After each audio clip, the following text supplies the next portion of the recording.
السلام عليكم الغزالات، مرحبا بكم في القناة فيديو جديد. المهم هاد النقيشة هادي غير البنت اختي قالت لي بغيت سؤال وديري لي مونيكا في يدي ودرتها لها. المهم درت لها الخاطر وحاولت نصاوبها لا تكون شويه زوينه.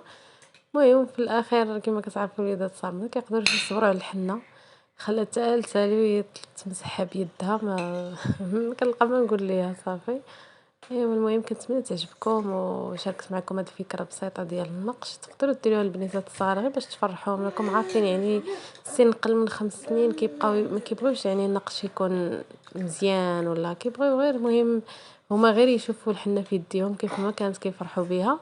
وزائد انهم كيبغيو يشوفوا مثلا فراشه ولا بحال هكا بنيته شي حاجه اللي كتكون كتعجب الدراري الصغار. المهم نخليكم مع الفيديو، شكرا لكم، مرحبا بكم كاملين.